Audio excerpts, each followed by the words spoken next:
Chapter 13. The fourth planet belonged to a businessman. This man was so much occupied that he did not even raise his head at the little prince's arrival. "Good morning," the little prince said to him. "Your cigarette has gone out." 3 and 2 make 5. 5 and 7 make 12. 12 and 3 make 15. Good morning. 15 and 7 make 22. 22 and 6 make 28. I haven't time to light it again. 26 and 5 make 31. Phew!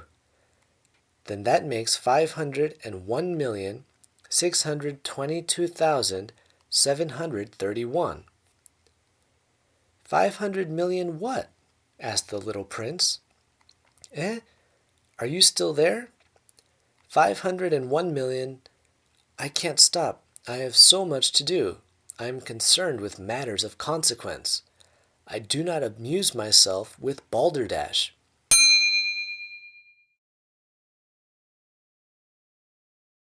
Two and 5 make 7.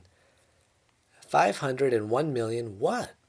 Repeated the little prince, who never in his life had let go of a question once he had asked it. The businessman raised his head. During the 54 years that I have inhabited this planet, I have been disturbed only 3 times. The first time was 22 years ago, when some giddy goose fell from goodness knows where.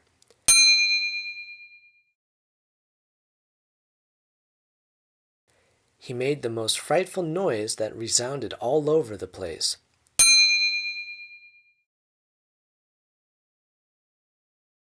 And I made 4 mistakes in my addition. The second time was 11 years ago. I was disturbed by an attack of rheumatism.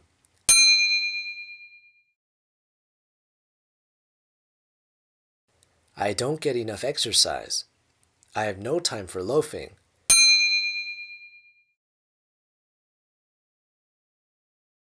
The third time, well, this is it. I was saying then, 501 millions. Millions of what? The businessman suddenly realized that there was no hope of being left in peace until he answered this question.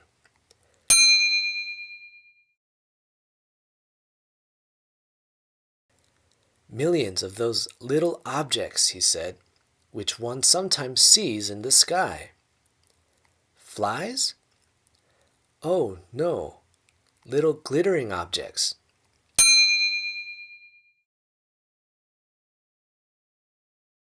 Bees? Oh, no, little golden objects that set lazy men to idle dreaming. As for me, I am concerned with matters of consequence.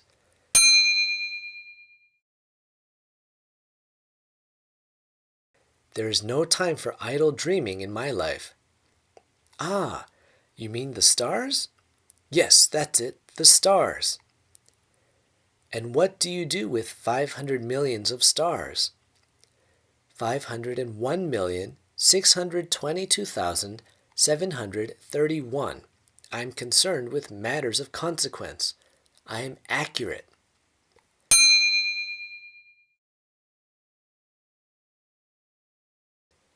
And what do you do with these stars? What do I do with them? Yes. Nothing. I own them. You own the stars? Yes. But I have already seen a king who, kings do not own, they reign over. It is a very different matter.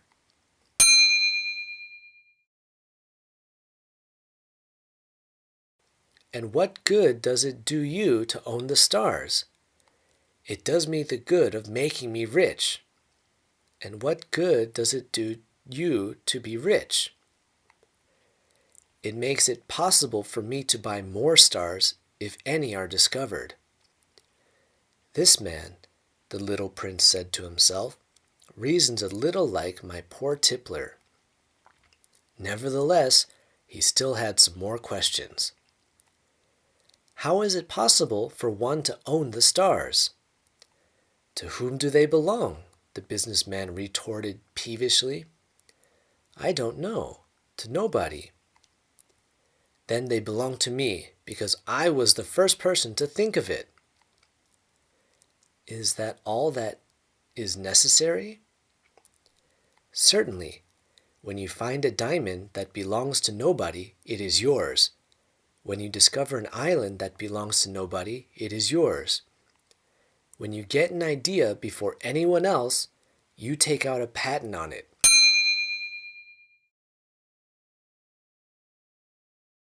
It is yours.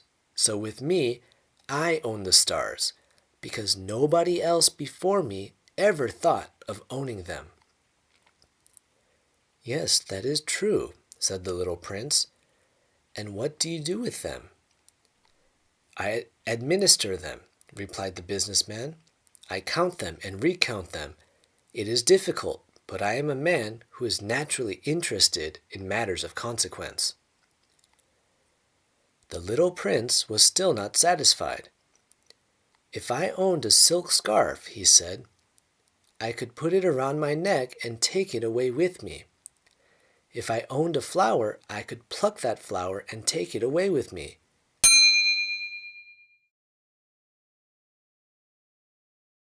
But you cannot pluck the stars from heaven. No, but I can put them in the bank. Whatever does that mean?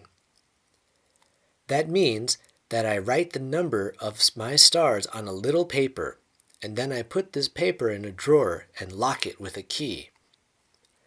And that is all? That is enough, said the businessman. It is entertaining, thought the little prince. It is rather poetic, but it is of no great consequence. On matters of consequence, the little prince had ideas which were very different from those of the grown-ups. I myself own a flower, he continued his conversation with the businessman, which I water every day. I own 3 volcanoes, which I clean out every week, for I also clean out the one that is extinct. One never knows. It is of some use to my volcanoes, and it is of some use to my flower, that I own them. But you are of no use to the stars. The businessman opened his mouth, but he found nothing to say in answer, and the little prince went away. The grown-ups are certainly altogether extraordinary.